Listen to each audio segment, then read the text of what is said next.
Welcome to my Self-Care Shit, the podcast, where we talk about what true self-care looks and feels like. I'm your host, Kathy Love, two-time TEDx speaker, author, and self-care coach. Each week, we'll have honest conversations on how to create the peace and stability we crave in our lives.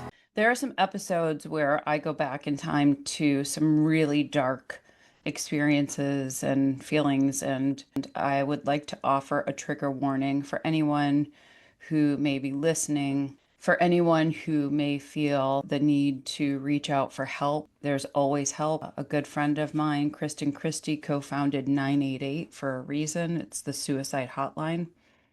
I want you to just know that there are always resources available, and decide not to listen if you think it's too much for you. That is self-care.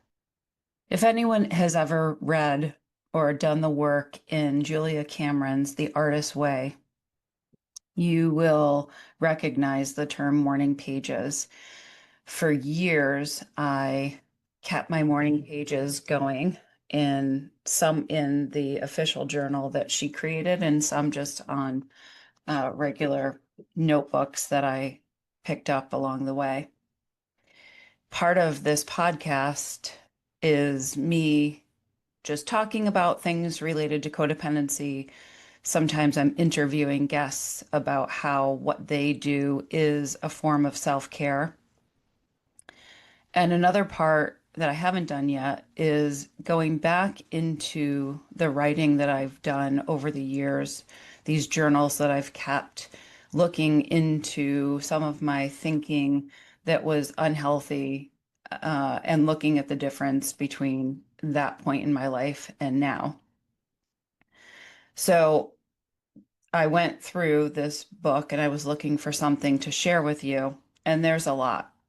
I'm going back, my journals go back forever, but this entry is from 2016, so 9 years ago. And at that time, things were really rough. We were going through a lot. And some of you know the backstory, some of you will catch up along the way. But there was a time when I was so stressed, so consistently stressed, that I worried that I was going to just drop.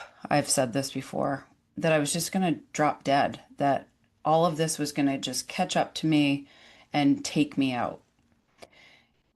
And there were definitely times when I was concerned that I might take myself out. But this is not one of them. So I just want to preface it with that. So this is dated April 22nd, Earth Day, which is actually my favorite holiday, but I guess I wasn't feeling it that day. So April 22nd, 2016. It says, if anything ever happens to me, I just want everyone to know that I deeply loved them, more than I showed or said, more than they knew. I was really happy and at peace a lot. From my memory, most of the time. And I really struggled. Some were real, some were in my mind. I was my own worst enemy, but I tried. I really tried every day to do better, to be better, to love more, enjoy more, live more. The people in my life kept me going, always made me feel loved, special, valued. I'm so grateful for the people in my life. My kids, Skylar, Brett, and Abigail, are everything to me. The only thing I ever wanted to get right, and I did. They are incredible human beings, beautiful inside and out.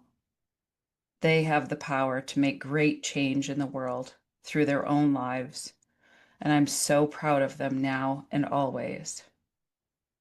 Thank you to everyone who loved me. And then I end with a quote that says, "Be good to each other," by Abraham Lincoln's mom. When I reread this page this morning, it brought me to tears. I'm surprised I'm not sobbing through this. reading this right now to you.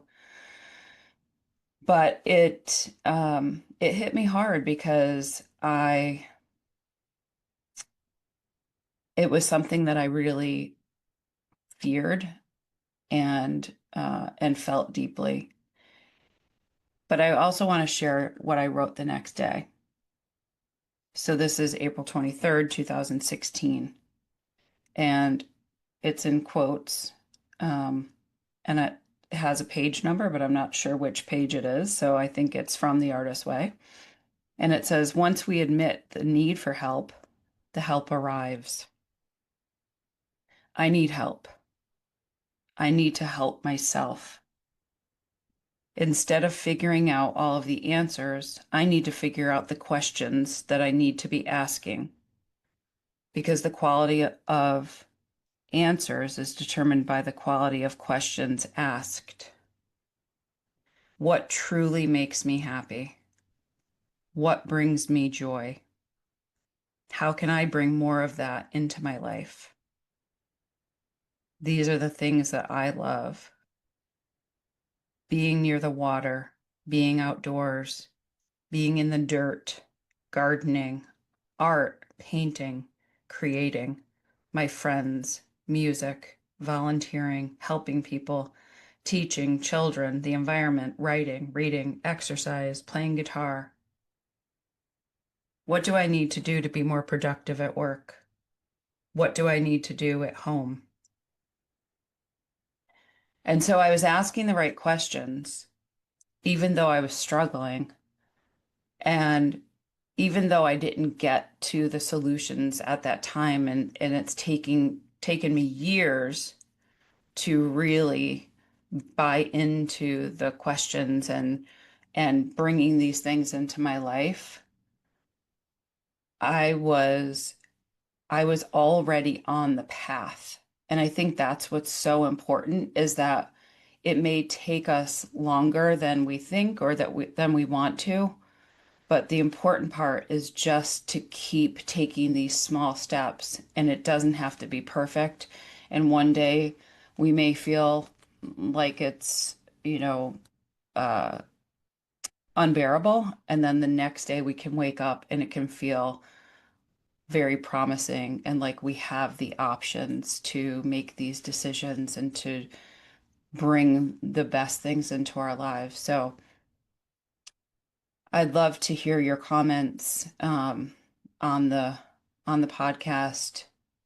Let me know if any of this sounds familiar to you or if you have any questions. But I just think it's really important to recognize I always say the healing comes quicker than we believe, and I do believe that when we're asking the right questions and when we're learning the actual ways to heal from codependency. But even before then, we get these glimmers of knowing what we really need. And it's so important to listen to those, because those things that bring me more joy haven't changed. They're the same 10 years later. So I knew then what made me happy. The process is just in actually making them more a part of my life. So thank you for letting me share this with you today. I've got a lot more. I've been going through some journals and marking some pages that I think would be some great discussion. So although this is one way with me just talking to you, I would really love to, continue the conversation in the comments. Have a great day. Find your joy. Get your self-care shit together. Great job making time for yourself today. Be sure to subscribe to my Self-Care Shit, the podcast, wherever you listen in. Your 5-star review will help get this show to whoever needs to hear it. Go grab your free daily self-care checklist on my selfcareshit.com. Please take the last minute of this podcast for yourself to listen to the ocean waves and breathe.